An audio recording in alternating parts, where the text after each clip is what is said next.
Waouh, c'est très fort. Ok, ce soir, je vais vous parler de 10 choses. 10 points à évoquer avec vous, qui seront assez rapides d'une certaine manière, mais vous allez vous y retrouver.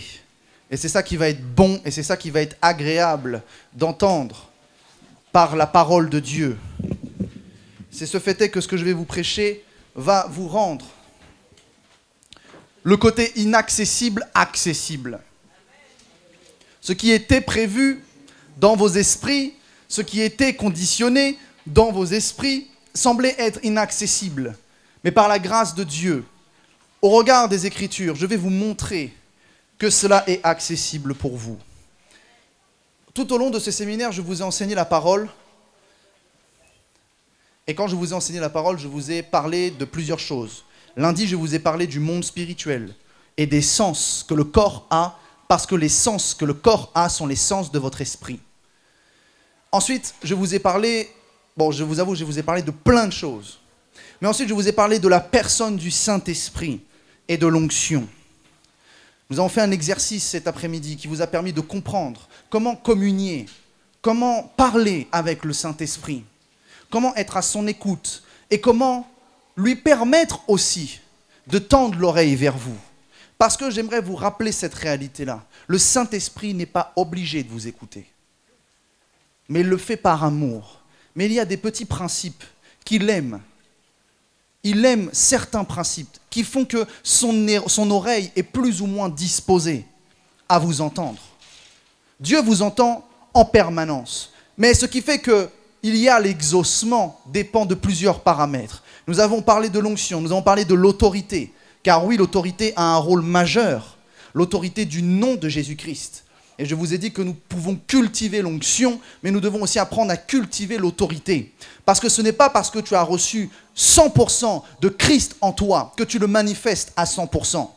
Et tu dois apprendre par le nettoyage de ta conscience, le nettoyage de ton inconscience. Tu dois apprendre par la sanctification, non pas seulement de tes actes charnels, mais aussi de tes émotions, aussi de tes pensées, aussi de tout ce qui te constitue corps, âme et esprit. Tu dois pouvoir atteindre la connaissance de ton identité en Christ.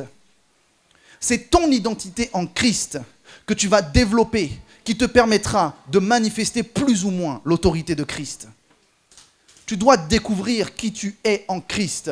Quelle est la parole de Dieu pour toi? Qu'est-ce qu'elle dit de toi? Qu'est-ce qu'elle te permet de faire?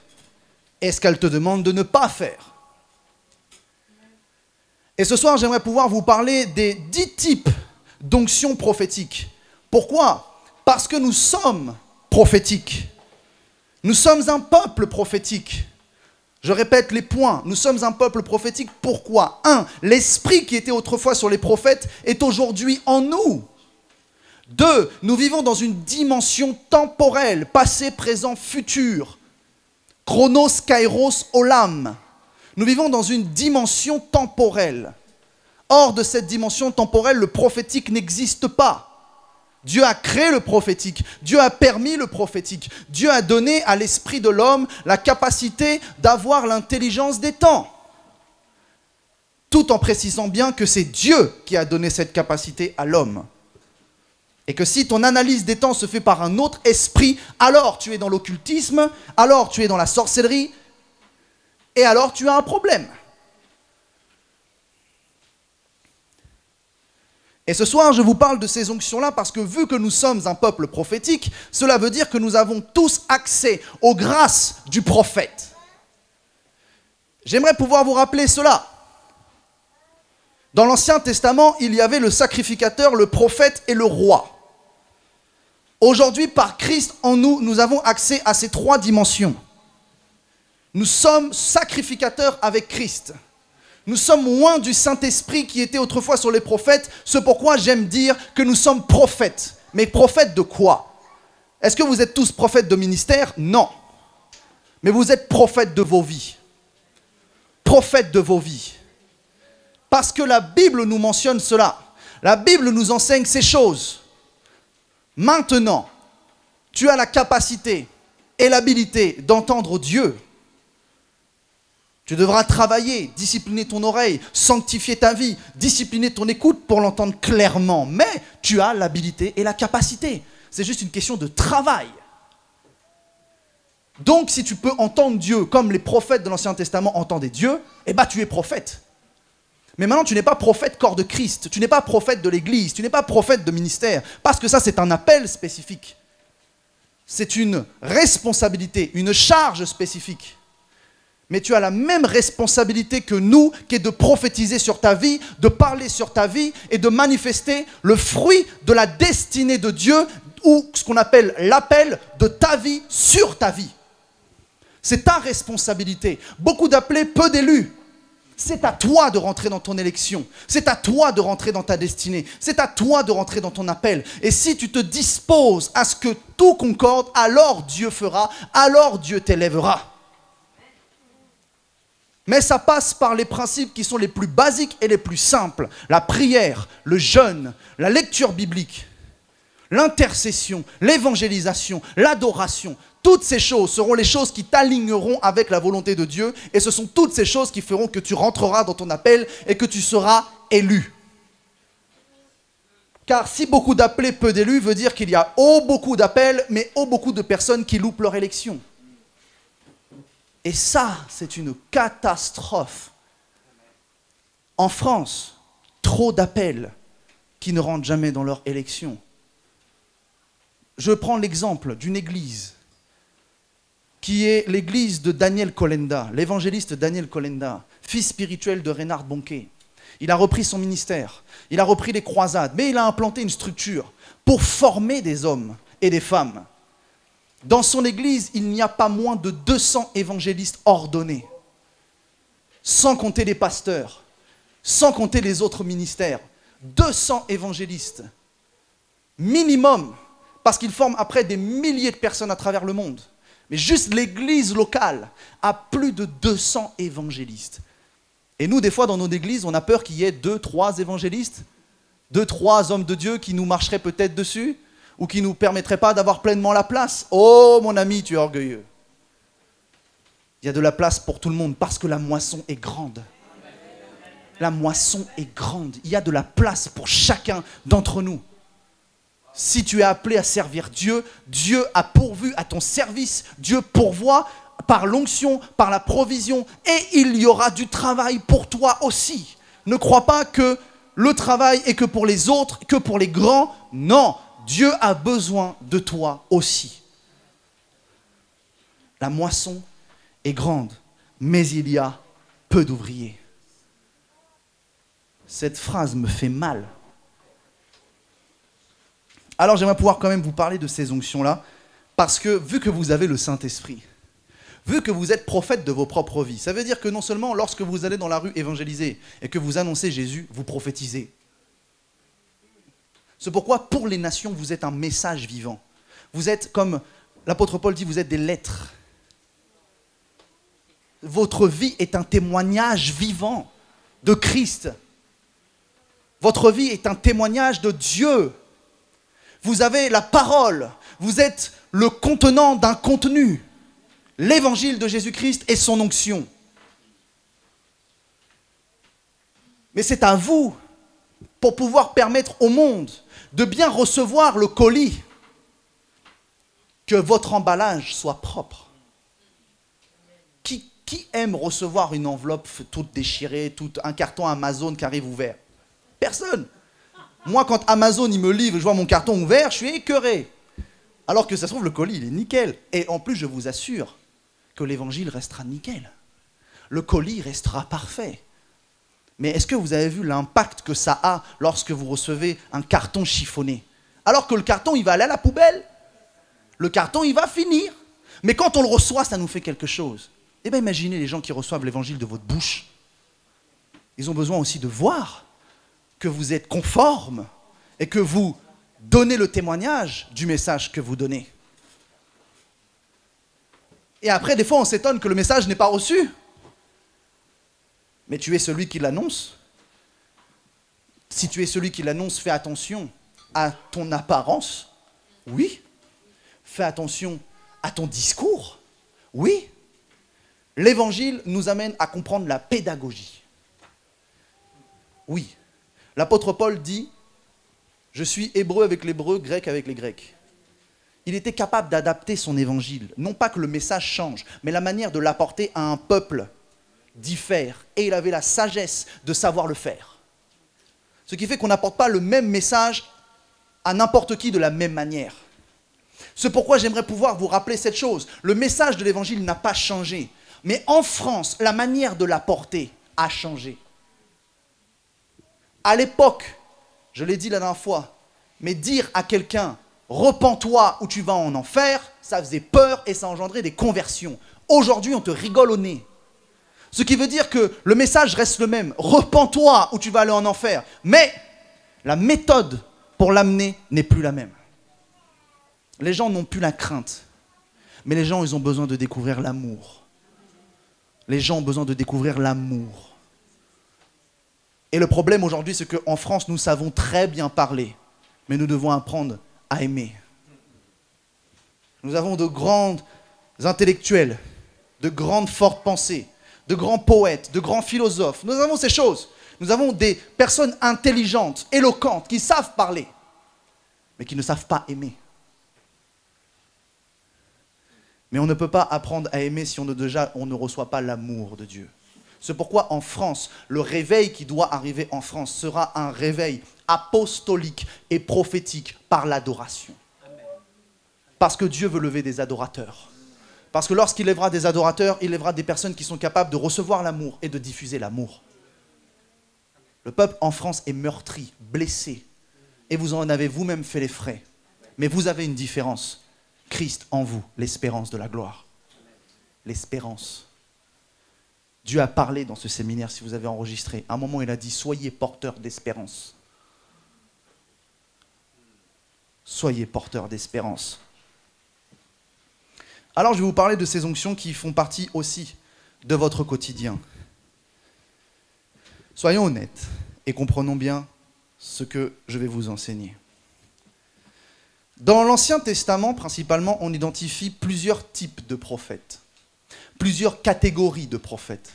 Je vous disais que tous les prophètes ne sont pas les mêmes, tous les prophètes n'agissent pas de la même manière, tous les hommes de Dieu ne fonctionnent pas pareil, tous les hommes de Dieu ne fonctionnent pas avec la même manière. Est-ce que ça veut dire que s'ils font différemment, ils sont faux? Non, c'est que l'intimité qu'ils ont avec le Saint-Esprit, l'émotion qu'ils ont avec le Saint-Esprit, la sensation qu'ils ont avec le Saint-Esprit, les dons que le Saint-Esprit leur a donnés, font que notre personnalité, qui est aussi unique et différente, fait que Dieu nous utilisera en fonction de ce qu'il a mis en nous.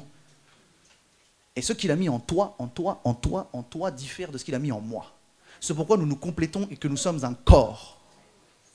Et nous devons découvrir la puissance du corps, et non pas la puissance du membre. Nous sommes attachés, en France, à une mauvaise mentalité.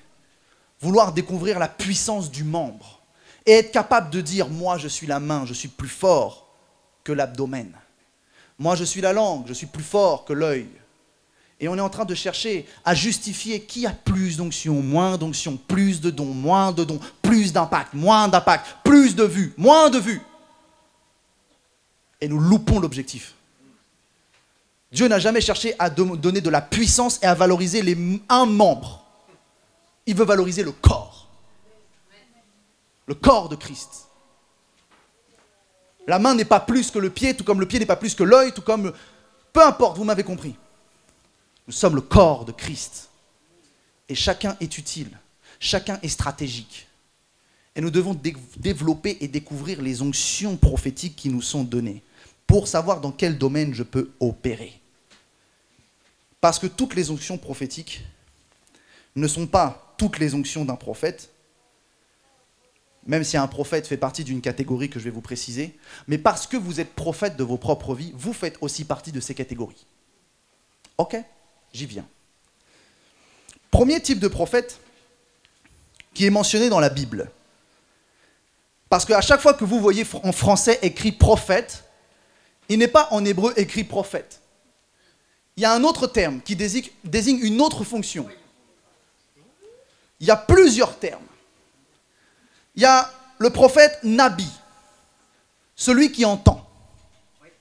Celui qui entend Dieu. Il y a un prophète qui est aussi appelé le prophète voyant. Celui qui voit, le prophète voyant. Et lorsqu'on parle du prophète voyant, on utilise le terme Roé. R-O'-H-E. H-E. Et donc du coup, nous comprenons quelque chose d'assez intéressant. La Bible parle des prophètes et des prophètes voyants. Autrefois, celui que l'on appelait prophète était celui qu'on appelait les voyants. Ceux qui voient. Donc, je n'ai pas peur et je n'ai pas honte de dire ces choses, mais la voyance existe. Maintenant, soit tu es prophète de Christ et tu es un vrai prophète, soit tu es prophète du diable, de Baal, d'Astarté, de tout ce que tu veux, et tu es un faux. C'est pourquoi la voyance a été tordue, corrompue, salie. Ce qui fait qu'aujourd'hui, vous connaissez ou vous entendez parler des voyants. Moi, des fois, sur ma voiture, il y a une étiquette avec Mamadou Boubacar, voyant, tout ça, qui me dit « contactez-moi ». Ça existe. Et ils sont là. Je suis désolé de dire ça, mais je dois dire la vérité. Parce que ce sont principalement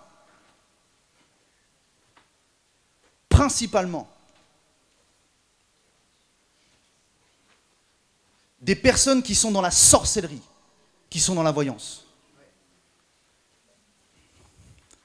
Des voyants, maintenant, il y en a de toutes sortes de niveaux. Et ils lisent dans plus ou moins des choses, dans les cartes, dans les mains, dans tout ce que vous voulez. Et la voyance a été corrompue, alors que, à la base, le prophète qui voit est aussi un prophète qui est dans la voyance, sauf qu'il n'est pas dans une voyance diabolique, il n'est pas dans une voyance corrompue, il n'est pas dans une voyance qui utilise les ustensiles. Il a en fait les yeux spirituels ouverts et Dieu lui montre ce que l'on peut appeler, d'un certain point de vue, aussi la voyance. Mais aujourd'hui, avec la société dans laquelle on vit, si moi, qui par la grâce de Dieu, je peux vous dire que je vois, je me faisais appeler voyant, je ne viendrai plus au séminaire. Je pourrais? Ouais. Que Dieu te bénisse. Mais dans le monde ecclésiastique, dans l'église, vaudrait mieux dire que oh, je suis quelqu'un qui voit, qui a les yeux ouverts spirituellement. Parce que si on dit voyant, ça porte à confusion. Mais j'aimerais pouvoir vous rappeler aussi quelque chose. Le diable n'a rien créé, il a tout corrompu. Il a tout corrompu. Il a tout pris. Et il l'a tourné à sa sauce pour en faire son arme. C'est pourquoi, chez les yogistes, dans ceux qui font du yoga, on vous dirait de pratiquer des exercices respiratoires. Et moi, je vous ai démontré la dernière fois que Ruach, souffle de vie, esprit de Dieu, est aussi manifesté sous le format d'un souffle. Donc travailler sa respiration, maîtriser sa respiration est aussi une clé pour rester dans la paix. Bien sûr. N'as-tu pas remarqué que lorsque tu sens que tu es stressé, tu prends de grandes bouffées d'air et tu relâches, tu te calmes? Pourquoi? Parce que c'est un processus corporel. Mais c'est un processus que Dieu a créé et que Dieu a fait. Et oui, la Bible nous dit, médite la parole jour et nuit. Alors la méditation, c'est quoi? Ah bah oui! C'est quoi maintenant la méditation? C'est que satanique? C'est que yogiste? Ou ça nous a été volé exprès pour amener une dérive qui ne présente pas la parole de Dieu et qui au contraire en l'éloigne? Mais la méditation est biblique. Nous pouvons méditer. Nous méditons la parole. Nous méditons en cultivant la présence du Saint-Esprit. Nous nous posons, nous faisons taire nos pensées, nous faisons taire nos problèmes, nous nous mettons à part, nous nous focalisons sur Jésus. On se calme, on s'apaise et on laisse Dieu nous parler. Tu as l'impression d'être en grande méditation, mais tu pratiques la spiritualité.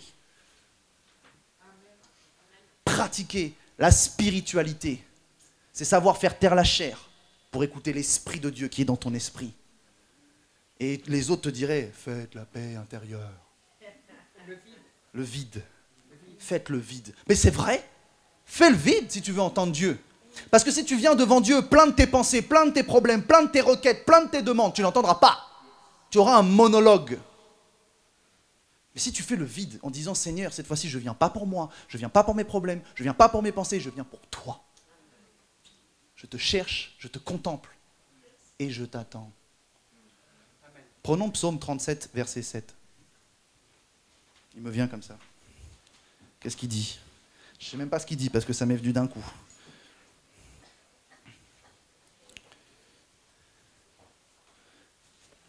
Il dit quoi? Garde le silence devant l'Éternel en espérant en lui. My God. Redis-le doucement parce que tu parles vite. Garde le silence devant l'Éternel et espère en lui. Garde le silence devant l'Éternel. Beaucoup trop de prières, ce sont des prières de pipelettes. Garde le silence devant l'Éternel. Ne dit-il pas qu'il sait ce dont tu as besoin? Ne dit-il pas qu'il connaît même les soupirs? Garde le silence devant l'Éternel. Les Américains, ils appellent ça le stillness. Ou le wait upon the Lord. Vous savez, le genre d'adorateurs, ils sont comme ça. Et ils ne bougent pas. Et ils contemplent Dieu.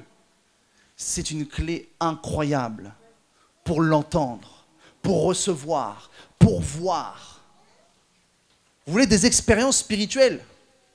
Arrêtez d'être plein de vous-même. Arrêtez d'être plein de vous-même. Et allez faire silence pour que Dieu vous transporte, que Dieu vous montre, que Dieu ouvre, que Dieu fasse. Et vous aurez part à une très grande spiritualité.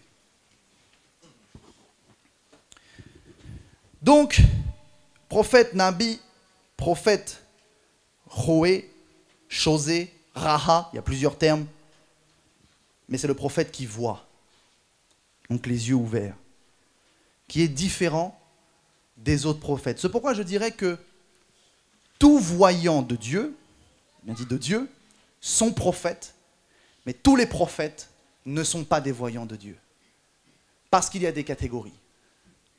Ok, une autre catégorie que je vais vous donner, le prophète scribe. Celui qui écrit, celui qui a écrit des livres prophétiques, celui qui a écrit des lettres à donner, celui qui a donné des messages à donner. L'apôtre Paul a été saisi d'une onction de prophète scribe pour nous apporter autant de révélations et constituer la parole de Dieu. Avec Moïse.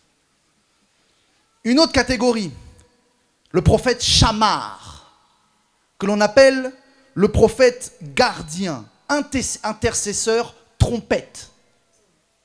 Hein. Il y a le prophète songeur, celui qui a sa faculté d'avoir des songes. Nous pouvons prendre l'exemple Daniel. Il avait des songes et interpréter les songes des autres. Le prophète songeur, qui se dit Shalom. Il y a une autre catégorie de prophètes qui s'appelle le prophète thaumaturge. Jésus en était un exemple incroyable. Moïse en était un exemple incroyable. C'est la capacité d'interagir avec les éléments, avec la nature. L'eau transformée en vin, la course du soleil arrêtée, la mer qui s'ouvre, frappe un rocher et l'eau qui coule. C'est la capacité d'ordonner à la création et à la nature d'obéir. Pluie, arrête-toi.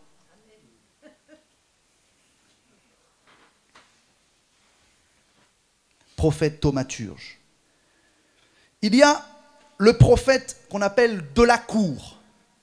Le prophète de la cour, c'est le prophète qui a la responsabilité d'être à côté du roi ou d'une autorité. Nathan, mon fils. Vous étiez tellement dans le message que vous n'avez pas capté. Oui, tu t'appelles pas David? Hein? Tu t'appelles pas David? Si. Ah bon? Mon prénom, c'est Émeric David Daniel.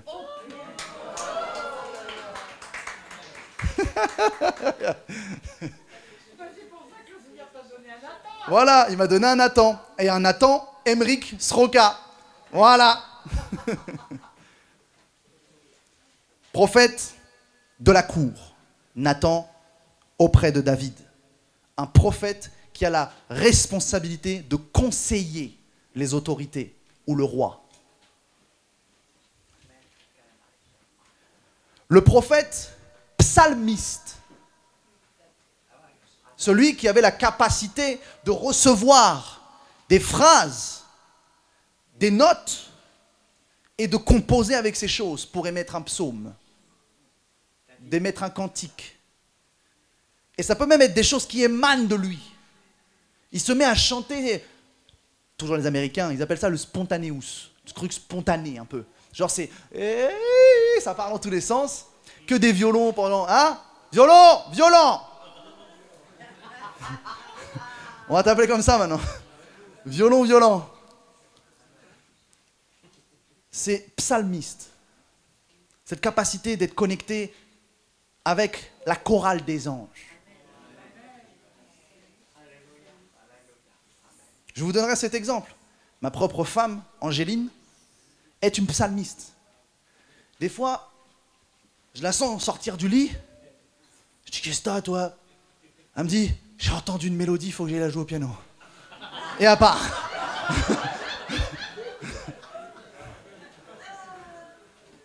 Et elle nous sort des chants comme ça. Je l'entends jouer à 3h du matin. Il y en a qui dorment. Et elle qui, sans vouloir la critiquer, n'est pas une spécialiste en anglais, elle s'est mise des fois à composer des chants en anglais avec un anglais parfait.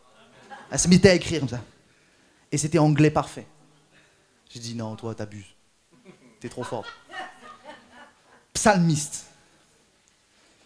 Le prophète associé, comme je l'ai mentionné tout à l'heure. C'est ce prophète qui a une double casquette. C'est pourquoi même David était prophète et roi. Double casquette, double responsabilité. C'est pourquoi nous avons des prophètes qui peuvent être docteurs de la parole, des prophètes qui switchent en apôtres,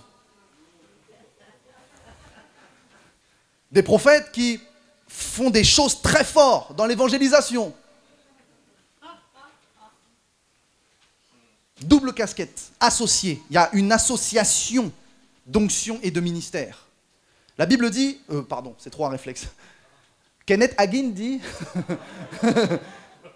que son ministère, c'était d'être docteur et prophète. Il était docteur de la parole et prophète. Et c'est pourquoi, lorsque l'on rentre dans la case des ministères, nous comprenons qu'en fait, nous avons part à l'ensemble des onctions, malgré la forme de notre appel. Ce qui fait que moi, je suis prophète, mais demain, je peux faire une croisade d'évangélisation. Et Dieu enverra une onction d'évangéliste. Il y a des prophètes qui ouvrent des églises et qui a une onction pastorale. Très souvent, ça sent mauvais, mais ça marche quand même. Ok?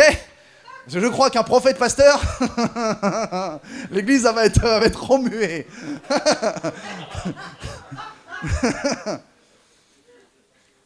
Et le prophète qui est sorti, encore avec Daniel, mais encore plus avec Jean. Jean était un prophète. Et on l'appelle les prophètes apocalyptiques. Ceux qui sont capables de déchiffrer l'Apocalypse. Ceux qui sont capables de déchiffrer la fin des temps. Ceux qui sont capables de comprendre le fonctionnement de la fin des temps. Et de pouvoir dire, nous sommes à telle période. Il va se passer ci, ça, comme ça. De pouvoir expliquer le livre de l'Apocalypse. Mais aussi, l'Apocalypse mentionné par toutes les prophéties du prophète Daniel. Parce que tu ne peux pas interpréter l'Apocalypse si tu ne l'associes pas avec les prophéties de Daniel. Sinon, tu vas dire des bêtises. Parce que les temps sont... Il faut savoir les interpréter. Il y a beaucoup de symbolique et c'est très, très puissant de pouvoir avoir cette onction sur soi. Ok, je vous ai donné les 10 types de prophètes.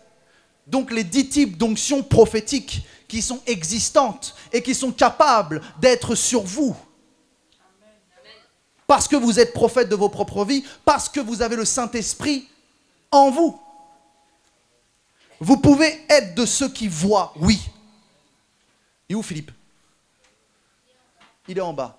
Il voit. Il vient me parler, il me dit j'ai des visions, j'ai des trucs, ça. Tu peux voir. Tu peux avoir les yeux ouverts.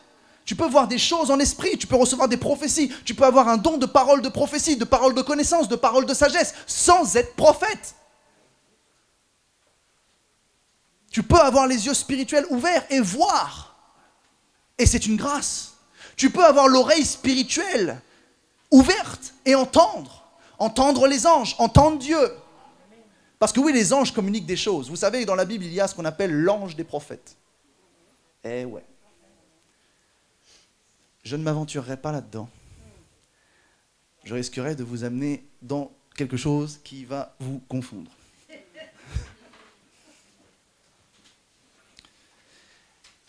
Qui peut écrire? Vous pouvez écrire. Vous pouvez écrire des livres. Vous pouvez écrire des témoignages. Vous pouvez écrire des enseignements. Un homme de Dieu que j'aime beaucoup disait « Toute prédication est un livre. » Toute prédication est un livre. Vous pouvez écrire des livres. Vous pouvez écrire des témoignages. Vous pouvez écrire des choses que vous vivez. Vous pouvez écrire ce que vous recevez. Vous pouvez même être de ceux qui vont aider à écrire ce que les autres ont reçu. Si quelqu'un veut m'aider, je lance l'appel. Parce que tout ce qu'un homme de Dieu peut dire à voix haute peut être écrit. La servante de Dieu en parlait à table tout à l'heure avec Jude, avec France, avec l'homme de Dieu Landry. Et elle disait, ce qui reste plus que tout, ce sont les écrits. Et elle a dit quelque chose que j'ai aimé. Elle a dit, Dieu n'a pas envoyé la Bible avec vidéo, il l'a envoyée avec écriture. Et c'est vrai. Donc si même toi tu as un don d'écriture, tu as le temps d'écrire sans faire de fautes de français. Tu veux écrire un livre ça avec plein de fautes, ah, je laisse tomber. Mais si tu peux écrire, viens écrire. Prends les notes, prends les prédications, prends les messages, prends les textes, écris. Mais si toi-même tu as quelque chose à donner, écris. Cette onction peut être sur toi. Un prophète scribe qui s'appelle Rick Joyner. Je vais être franc avec vous. Je le respecte, Seigneur. Tout ce que je dis, tu ne le retiendras pas contre moi. Mais j'aime pas l'écouter prêcher. Ces prédications, elles ne sont pas fou. Mais son livre, l'ultime assaut, une bombe. Ces livres sont remplis d'une onction de dingue. D'ailleurs, Rick Joyner, c'est pas lui souvent qui presse. Il a un vie spirituel maintenant qui s'appelle Chris Reed. Et lui, là, non, il est chaud. Vous connaissez un peu ou pas? Chris Reed. Lui, il a 8 voix, lui. Vous pouvez écrire. Prophète Shammar. Qui peut intercéder ici? Tout le monde. Mais l'appel d'intercesseur, l'onction d'intercesseur, ce truc-là qui fait que tes entrailles vont être saisies en plein milieu de la nuit, dans ta journée, dans ton travail, où tu vas te mettre à genoux, où tu vas pleurer sur les âmes, tu vas pleurer sur ta famille, tu vas pleurer et tu vas intercéder. Tu vas être une tour qui va s'élever. Tu vas te tenir à la brèche. C'est pas que les prophètes, c'est nous aussi. Cette onction-là, elle est aussi pour vous. Si vous sentez l'appel d'intercesseur, c'est un appel. C'est un appel. Être une sentinelle, c'est un appel. Tout ce que je vous dis, ce sont des appels. Songeur. Oui, vous pouvez avoir des songes. Vous pouvez avoir des songes puissants. Des songes qui parlent de choses, des choses qui parlent de vos situations, des songes qui révèlent des situations, des songes qui annoncent l'avenir. Vous pouvez. L'esprit prophétique n'est-il pas répandu sur tous? Oui, car le Saint-Esprit a été répandu sur toute chair. Il a été répandu sur vous aussi. Sur vous aussi, vous pouvez avoir des songes. Bon, là, je vous avoue que c'est un degré élevé. Mais cette onction d'interférer avec les éléments et la nature, cela peut aussi. Si vous vous sentez chaud pour faire du bon vin avec de l'eau, essayez. Je vous témoigne ça. Un jour, j'ai tenté le coup. Je vous assure, j'ai tenté le coup. J'étais avec un de mes frères, un autre enfant spirituel de mon pasteur. On était à l'église tard le soir. J'ai dit, vas-y, prends de l'eau. I feel the Holy Spirit. Je sens l'onction. J'ai pris le verre d'eau. J'ai levé ça le plus haut possible. Là, je peux pas, j'ai la veste qui coince un peu. C'est une veste de l'époque quand je prêchais il y a 2 ans. Ok? Vous me respectez. Donc, j'ai levé haut. J'ai dit, Seigneur, que cette eau soit du vin. Que cette eau soit du vin. Que cette eau soit du vin. Et je vous assure que c'est devenu du vinaigre.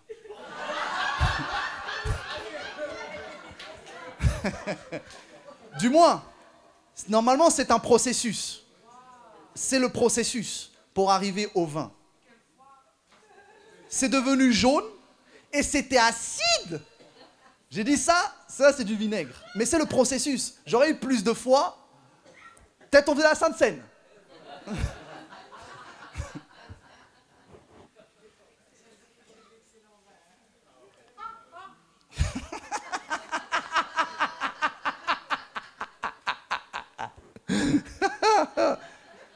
Donc si vous avez la capacité d'interférer sur la nature, vous avez possibilité aussi d'avoir cette onction. Cela est possible. Tentez le coup. Je peux te dire ce qui est arrivé à un homme de Dieu très connu, Ray Brooks. Parce que ce sera la réponse pour toi aussi. Il avait dit, il faut que j'exerce ma foi. Donc il a dit, Jésus a dit, si vous aviez la foi comme un grain de sénévé, vous diriez à cette montagne d'aller se jeter dans la mer, elle irait se jeter dans la mer. Et il a dit, je vais exercer ma foi. Il dit, j'ai commencé par une petite montagne, hein, des fois que... Bon, il s'est mis, je l'ai entendu me la raconter l'histoire, parce que je les connaissais bien. Alors il s'est mis, il est allé, il a jeûné, prié, etc., pour se préparer, puis il est allé se planter dans une petite montagne. Et puis, il a commencé à dire, au nom de Jésus, tu vas dans la mer. Pas bouger. Au nom de Jésus, tu vas et tu pars dans la mer. Pas bouger. Toute la journée comme ça. Il rentre le soir, il dit, il y a quelque chose qui tourne pas rond. J'ai pas assez de foi, j'ai pas assez d'autorité. 7 jours d'affilée comme ça. À la fin, découragé, prêt à rendre son tablier d'évangéliste, prêt à arrêter en disant, Seigneur, ça va, j'ai pas la foi, j'ai pas rien, j'ai rien, je m'en fous, tu peux m'emmener, je suis dégoûté, je suis bon pour être enterré, il n'y a plus rien à faire, j'ai pas de foi du tout. Et à ce moment-là, il a entendu le Seigneur lui dire, est-ce que j'avais une seule bonne raison de bouger cette montagne? Elle est pas mal celle-là.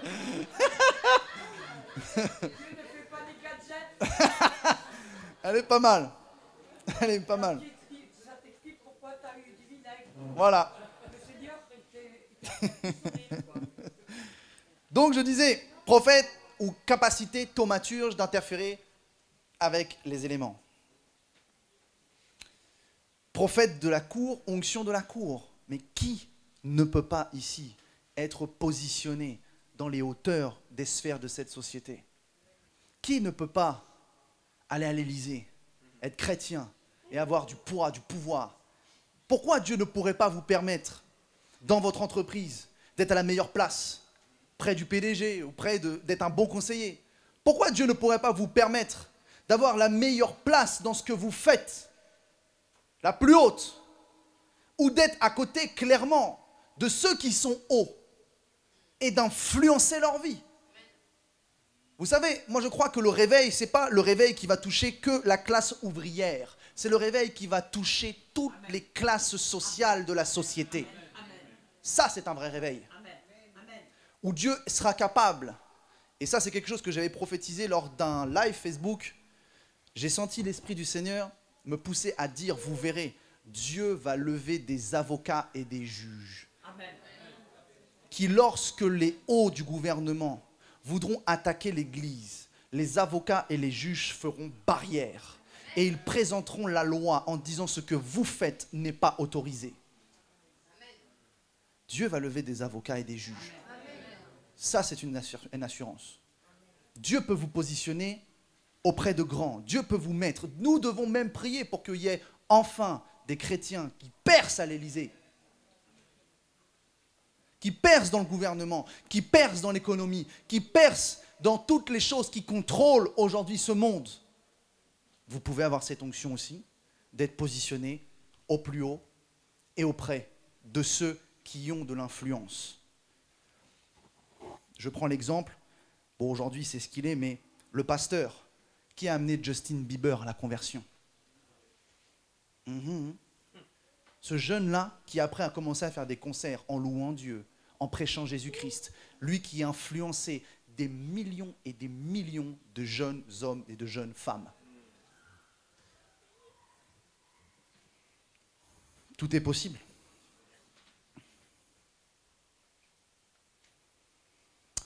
Psalmiste, vous pouvez avoir cette grâce. Vous pouvez avoir cette grâce si vous êtes quelqu'un de la musique. Si vous... Ah bah oui, soyons honnêtes. Bon, à moins que Dieu fasse un miracle, mais normalement, le psalmiste, c'est pour ceux qui font un instrument. C'est pour ceux qui chantent. C'est pour ceux qui ont quelque chose dans la musique. Si tu n'as pas quelque chose dans la musique, l'onction n'est peut-être pas pour toi. C'est pas grave, tu en avais peut-être une autre. Tu t'es peut-être trouvé dans une autre. Peut-être que toi, c'est l'écriture. Mais si tu sais chanter, si tu sais jouer, pourquoi tu ne laisserais pas le Saint-Esprit te toucher de cette belle onction et de te laisser être inspiré, de te laisser couler dans la présence de Dieu et de recevoir et de déverser. Tu peux être un psalmiste de Dieu dans n'importe quel instrument, dans n'importe quel instrument. Je peux te parler du coup? Oui, vous.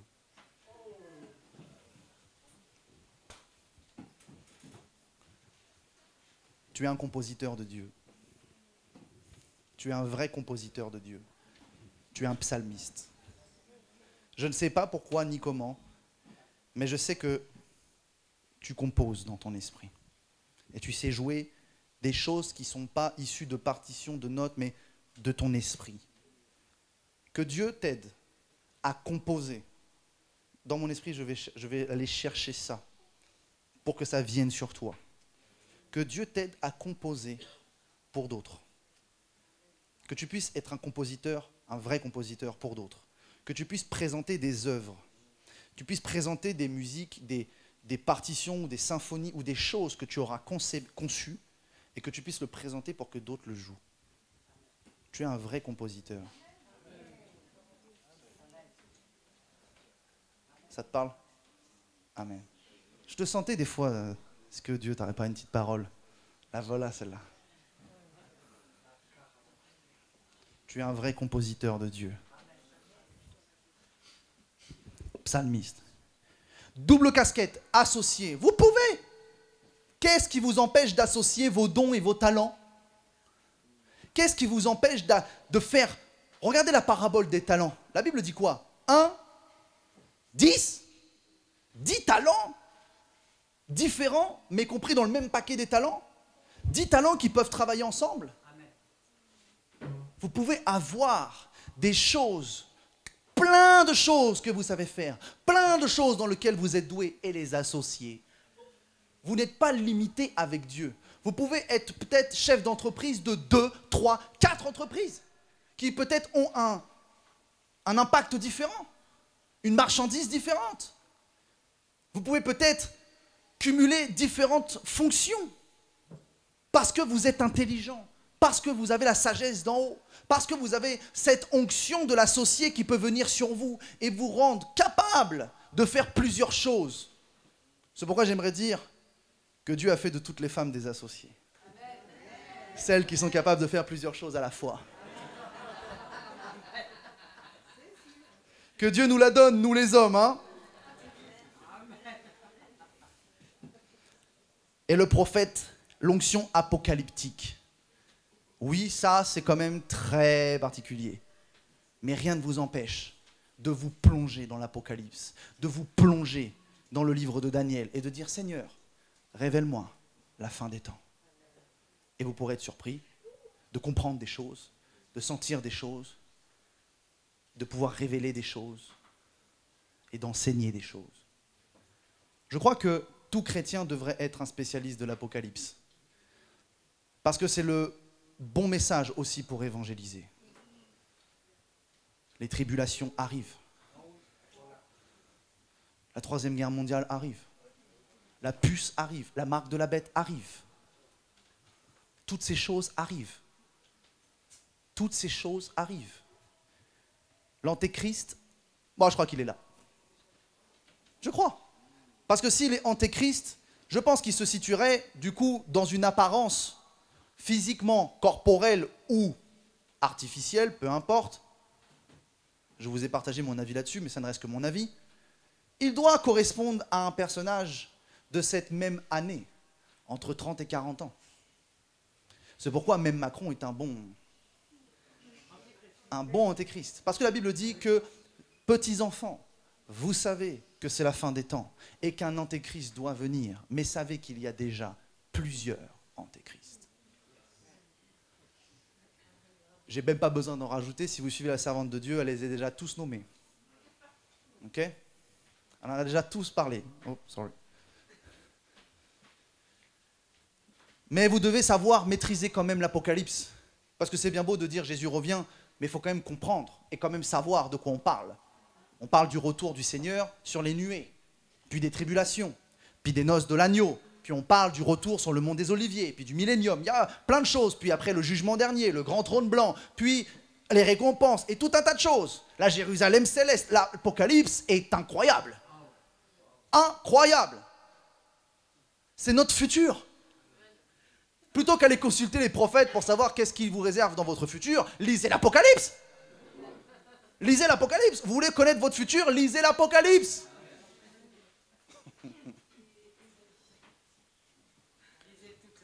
Lisez la Bible.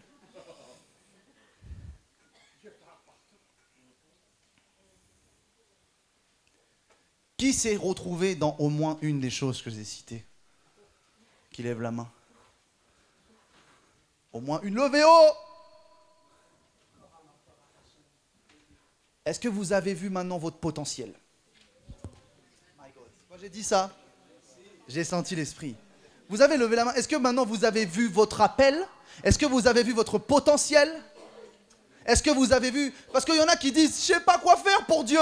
Tu as levé la main, tu sais maintenant. Tu as levé la main, tu sais maintenant. Demande à Dieu qu'il te fasse creuser dans ce domaine, qu'il t'élève dans ce domaine, qu'il te saisisse dans ce domaine. Si tu t'es même vu dans plusieurs choses, n'aie pas peur de dire, Seigneur, plus encore, plus de choses. Ça va être ma phrase. Plus encore. Vous êtes là? Alors levons-nous dans la présence de Dieu.